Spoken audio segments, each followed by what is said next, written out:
주님께서 여러분과 함께 요한이 전한 거룩한 복음입니다. 그때 요한이 자기 제자 두 사람과 함께 서 있다가 예수님께서 지나가시는 것을 눈여겨보며 말하였다. 보라, 하나님의 어린 양이시다. 그 두 제자는 요한이 말하는 것을 듣고 예수님을 따라갔다. 예수님께서 돌아서시어 그들이 따라오는 것을 보시고 무엇을 찾느냐 하고 물으시자 그들이 랍비 어디에 묵고 계십니까? 하고 말하였다. 랍비는 번역하면 스승님이라는 말이다. 예수님께서 그들에게 와서 보아라 하시니 그들이 함께가 예수님께서 묵으시는 것을 보고 그날 그분과 함께 묵었다. 때는 오후 4시쯤이었다. 요한의 말을 듣고 예수님을 따라간 두 사람 가운데 하나는 시몬 베드로의 동생 안드레아였다. 그는 먼저 자기 형 시몬을 만나 우리는 메시아를 만났소 하고 말하였다. 메시아는 번역하면 그리스도이다. 그가 시몬을 예수님께 데려가자 예수님께서 시몬을 눈여겨보시며 이르셨다. 너는 요한의 아들 시몬이구나. 앞으로 너는 케파라고 불릴 것이다. 케파는 베드로라고 번역되는 말이다. 주님의 말씀입니다.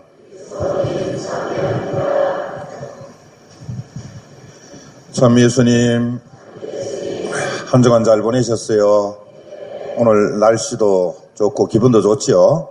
예, 오늘 성당에 오시면서 마지못해서 억지로 의무방어전으로 오신 분 있으면 손 들어보세요. 없지요? 예, 저도 의무방어전으로 미사하지 않습니다.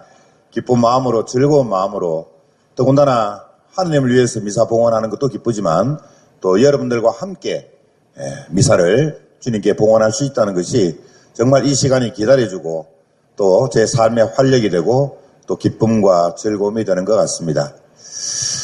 예, 우리는 살아가면서 많은 사람들과 만나고 살아갑니다. 그런데 이러한 만남들 중에는 우연적인 만남, 일시적인 만남도 있지만 필연적인 만남, 운명적인 만남들도 있습니다. 우리가 잘 알고 있듯이 일시적인 만남, 우연적인 만남은 꼭 내가 그 상대방을 필요로 하지 않아도 자연스럽게 만나게 되는 만남입니다. 그래서 이 세상 사람들 중에 우연히 쉽게 마주치게 되는 만남, 나에게 꼭 필요하지 않아도 스쳐 지나가는 하나의 인연처럼 만나게 될 수 있는 만남, 이런 만남을 우리는 일시적인 만남 혹은 필수적이 아니더라도 우연히 만나는 만남이라 그래서 우연적인 만남 이렇게 이야기를 합니다. 이렇게 일시적인 만남, 우연적인 만남은 꼭 나에게 필요하지 않는 만남이어서 그런지 내 삶에 큰 영향을 끼치지는 않습니다. 그래서 그러한 만남이 없어도 사실은 내가 살아가는데 아무런 지장이 없는 만남. 그래서 헤어지더라도 별로 아쉬움이 없고 또 그런 일시적인 만남은 내 기억 속에 오랫동안 남아있지 않는 만남이라고 이야기할 수가 있습니다. 그러나 반대로 운명적인 만남, 필수적인 만남은 전혀 그렇지 않습니다. 이 필수적이고 운명적인 만남은 내 삶에 아주 큰 영향을 끼칩니다. 이 만남은 말 그대로 꼭 나에게 필요한 만남, 없어서는 안 될 운명적인 만남이라고 말할 수 있습니다. 따라서 이러한 만남은 참으로 내 인생의 가장 소중한 만남이 될 수 있고 어쩌면 내 인생의 모두라고 표현할 수도 있습니다. 구체적으로 필수적인 만남, 운명적인 만남을 세 가지로 분류해서 이야기할 수가 있습니다. 첫 번째로 운명적인 만남, 필연적인 만남이 있다면 그것은 부모와의 만남입니다. 부모와의 만남은 내가 원해서 만나지는 만남도 아니고 내가 필요에 의해서 내 의지대로 혹은 내가 선택해서 만나게 되는 만남이 아닌 것입니다. 따라서 부모와의 만남은 그저 필연적인 만남, 운명적인 만남일 뿐입니다. 두 번째로 나에게 주어지는 필연적인 만남, 운명적인 만남이 있다면 형제와의 만남일 것입니다. 이 형제와의 만남 또한 부모님과의 만남처럼 내가 원해서 얻어지는 만남도 아니고 또 내가 선택해서 얻어지는 만남도 아닌 것입니다. 따라서 이 형제와의 만남 또한 필연적인 만남, 운명적인 만남일 뿐입니다. 그리고 또 다른 필연적인 만남, 운명적인 만남이 있다면 그것은 바로 지금 나와 함께 가정을 꾸려가고 있는 배우자와의 만남일 것입니다. 물론 이 배우자와의 만남은 비록 내 의지와 또 내 뜻이 어느 정도 반영이 되기는 했지만 그래도 배우자와의 만남은 운명적인 만남, 필연적인 만남일 수밖에 없습니다. 이렇게 우리는 필연과 우연이라는 만남 속에서 우리의 삶을 살아가고 있습니다. 그런데 이 많은 만남들이 내 삶의 욕구를 모두 다 충족시켜주는 것은 결코 아닙니다. 때로는 이러한 만남들을 후회하기도 하고 때로는 이러한 만남들을 아쉬워하기도 합니다. 그래서 우리는 이러한 만남들 속에서 때로는 인생에 대한 허무감을 느낄 때도 있고 때로는 고독감을 느낄 때도 있습니다.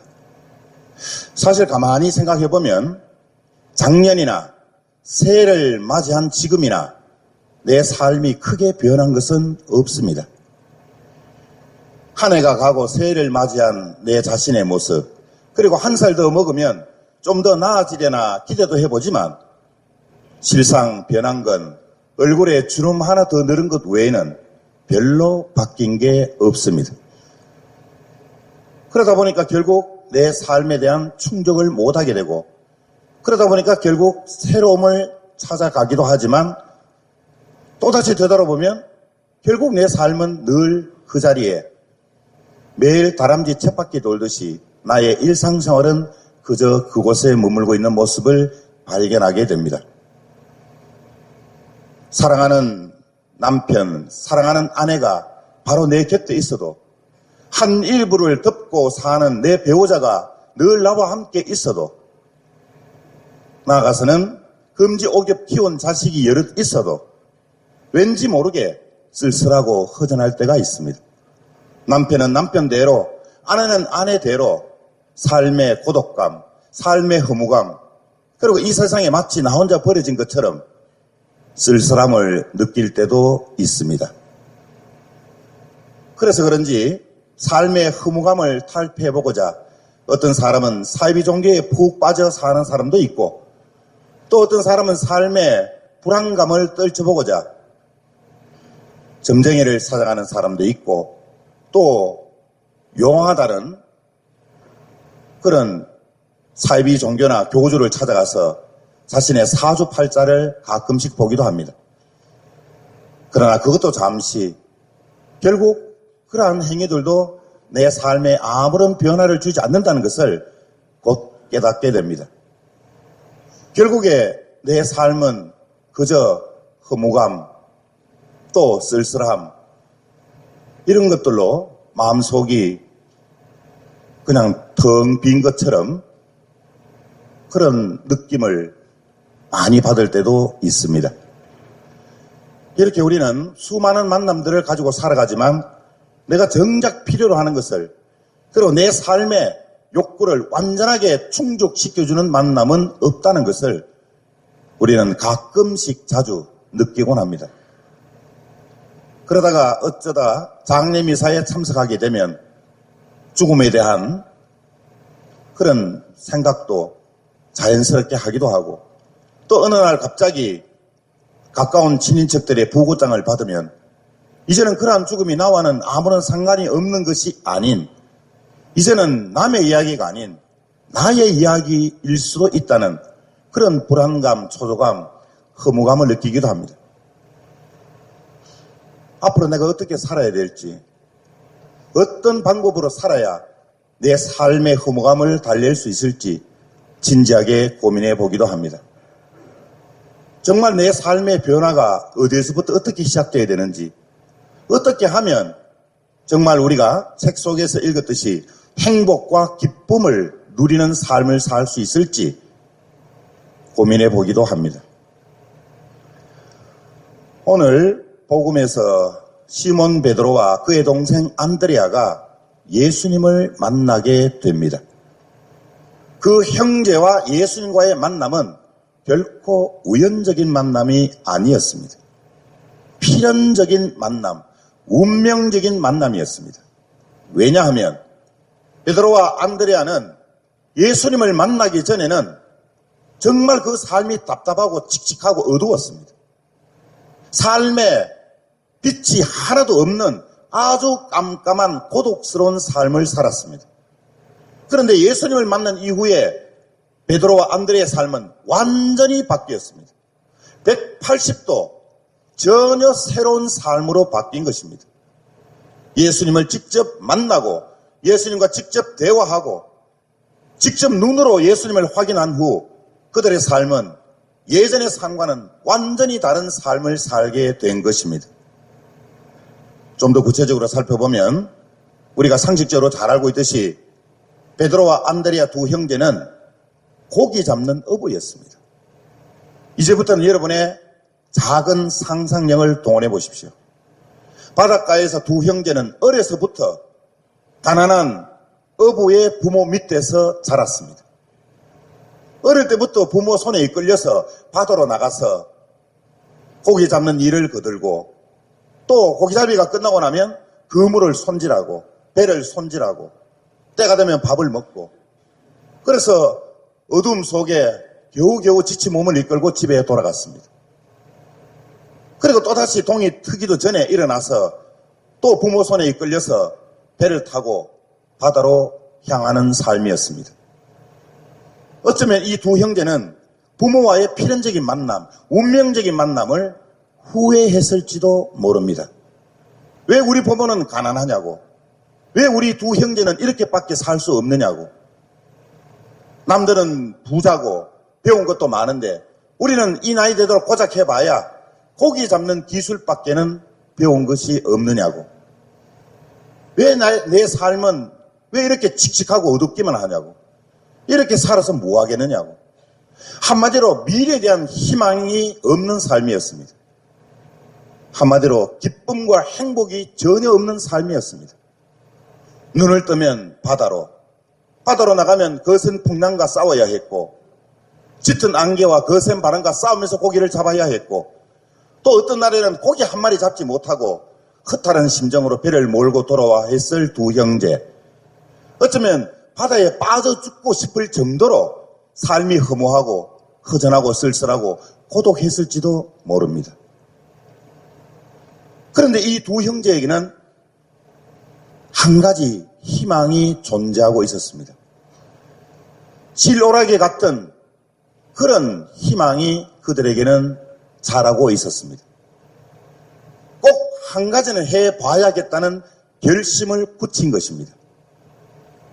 그 결심이란 다름 아닌 소문에 들리는 예수라는 사람을 꼭 만나보는 일이었습니다. 왜 그들이 예수님을 꼭 만나보고 싶어 했던가? 온 지역에 들리는 소문을 들어보니 그 예수라는 사람이 하느님의 아들이라고 영원한 생명을 주는 그리스도라는 소문을 들었기 때문입니다. 어둡고 칙칙했던 그들의 삶에 한 줄기 빛이 생겼습니다. 혹시라도 정말 예수라는 사람이 하나님의 아들이고 영원한 생명을 주는 그리스도라면 우리의 삶은 완전히 바뀔 수 있다. 이러한 삶이 결코 서글프지 않다. 우리는 그 누구보다도 행복한 삶을 살 수 있다는 기대와 희망으로 부풀었던 것입니다. 그래서 그 두 형제는 용기를 내어서 예수님을 찾아갔습니다. 그리고는 평소에 생각했던 대로 예수님께 물었습니다. 랍비, 묵고 계신 데가 어디입니까? 이 말을 의역하면 주님, 당신께서는 어디에 계십니까? 라는 말로 번역될 수 있지만 실상 베드로와 안드레아가 물었던 것은 어디에 묻고 계십니까? 라는 의미는 정말 당신이 하나님의 아들 맞습니까? 정말 당신이 영원한 생명을 주는 그리스도 맞습니까? 우리들의 삶을 완전히 인생 역전시켜 줄 수 있는 그런 분 맞습니까? 라는 질문이었습니다. 예수님은 그 두 형제의 마음을 꿰뚫어 보시고 가장 확실한, 가장 분명한 대답을 그 두 형제에게 주십니다. 와서 보아라. 그것보다 더 정확한 대답은 없습니다. 와서 보라는데. 그래서 그 두 형제는 예수님과 함께 묵었다고 복음은 전해주고 있습니다. 와서 보아라는 그 말마디는 내가 바로 너희들이 그토록 애타게 찾았던, 그토록 목말라 했던 하나님의 아들 구세주 그리스도이다. 의심하지 말고 와서 보고 믿어라. 이런 말씀이었습니다. 이제 그 두 형제는 예수님을 직접 만났고 두 눈으로 직접 보았고 예수님의 말씀을 직접 들었습니다. 이제 더 이상 그 두 형제에게는 의심이 존재하지 않았습니다. 더 이상 예수님에 대해서 확인할 필요도 없었습니다. 만나고 보고 들었는데 그것보다 더 완벽한 현실이 어디 있겠습니까? 이제 두 형제의 삶은 완전히 바뀌었습니다. 어제까지만 해도 예수님을 만나기 전까지만 해도 왜 내 삶이 이렇지? 내 삶의 희망이 뭐야? 남아있는 삶을 왜 나는 업으로 살아야 될까? 왜 가난한 부모 밑에 자라나서 마음껏 내 꿈도 펼쳐지 못하고 이렇게 칙칙하게 살아야 될까? 내 주변에 부모도 있고 내 형제도 있고 친인척도 있지만 왜 내 삶은 이렇게 고독하고 외롭고 쓸쓸할까? 이게 삶인가? 이렇게 살다가 죽으면 나는 뭐지? 이런 실망감에 사로잡혀 있던 그 두 형제에게 그리스도의 만남은 완전히 인생 역전이었습니다. 로또보다도 더 엄청난 일을 그 두 형제가 겪은 것입니다. 꿈속에 그리던 단 한 번이라도 만나보고 싶어 했던 하느님의 아들 구세주 그리스도를 만났기 때문입니다. 이제 그들은 아무것도 필요 없었습니다. 아무것도 부러울 게 없었습니다. 그래서 베드로와 안드레아 두 형제는 배를 그리고 그물을 버렸습니다. 어부에 있어서 배와 그물은 생명, 목숨과도 같습니다. 이제 이건 필요 없다. 그리고 가족을 떠났습니다. 세속적인 인연도 이제는 필요 없구나. 하느님의 아들을 만났고 영원한 생명을 주시는 그리스도를 눈으로 보았는데 이런 세상 것들이 뭐 필요해? 내 행복의 본질, 내 삶의 전부, 나에게 영원한 생명을 주시는 주님을 만났는데 이건 정말 생각지도 못한 내 인생에 있어서의 최대의 꿈과 행복의 실현이다 라는 것을 그들은 느꼈기 때문입니다. 이제 그들의 삶은 고독하지 않았습니다. 쓸쓸하지 않았습니다. 그들 인생의 동반자의 예수 그리스도가 함께 하시기 때문에 더 이상 그들은 칙칙한 삶이 될 수가 없었습니다. 찬란히 빛나는 태양처럼 그들의 삶은 환한 빛으로 바뀐 것입니다. 여러분, 우리는 누구입니까? 우리도 베드로와 안드레아 사도처럼 예수님을 만난 사람들이 아닙니까? 예수님의 말씀을 듣고 살아가는 하나님의 자녀들이 아닙니까? 세례 성사를 통해서 우리는 이미 예수님을 만났고 그분을 주님으로 섬기고 살아가는 사람들이 아닙니까? 그런데 혹시 여러분들 중에 아직도 내 삶은 깜깜하다고 생각하는 분이 계십니까? 아직도 내 삶은 고독하고 외롭고 쓸쓸하다고 생각하고 계신 분 계십니까? 아직도 나에게 주어진 운명적 만남, 필연적 만남을 후회하거나 내 부모, 내 형제, 내 배우자와의 만남을 만족하지 못하고 아쉬워하는 사람이 있습니까? 아직도 내 삶이 행복하지 않고 기쁘지 않다고 생각하는 사람이 있습니까? 만약 아직도 내 삶이 어둡고 칙칙하고 행복하지 않고 쓸쓸하고 고독하다고 느끼는 분이 있다면 다시 한번 예수님과의 만남을 새롭게 시작하십시오. 주저하지 말고 포기하지 말고 오늘부터 당장 그 예수님과의 만남을 새롭게 시작하신다면 내일부터는 또 다른 삶이, 또 다른 새로운 삶이 시작될 겁니다. 지금까지는 전혀 다른 180도 완전히 바뀌는 기쁨과 즐거움의 삶이 시작됩니다. 절대로 포기하거나 주저하지 마십시오. 지금 이 순간에도 예수님께서는 우리 곁에서 당신의 손을 우리들에게 뻗고 계십니다. 마음을 열고 예수님의 그 손을 잡기만 하면 우리는 지금과는 전혀 다른 새로운 삶을 살 수 있습니다. 어둡지도 않고 칙칙하지도 않고 서글프지도 않고 정말 온몸을 흔들면서 춤출 정도의 기쁨과 즐거움의 삶을 여러분은 다시 시작할 수 있습니다. 명심하십시오. 예수님과 나와의 만남은 일시적인 만남, 우연적인 만남이 아니라 필수적인 만남, 우연적인 만남이었다는 사실을, 그러한 만남을 허락해 주신 하나님께 우리는 감사하면서 기쁨과 즐거움의 눈물을 흘리면서 신명나게 남아있는 내 삶을 춤을 추면서 살아가도록 노력해야 하겠습니다. 끝으로 예수님과 나와의 만남은 필연적인 만남, 우연적인 만남이라는 사실을 다시 한번 마음속 깊이 되새기면서 제가 좋아하는 노래 노사연 씨의 만남이라는 노래를 성가대와 함께 눈을 감고 노래 부르셔도 좋고 옆 사람과 손을 잡고 노래 부르셔도 좋고 예수님과의 만남은 운명적인 만남이야 라고 외치면서 다 함께 노래 불러봅시다. 예, 반주 부탁합니다.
이제부터 기쁘게 사세요. 아멘.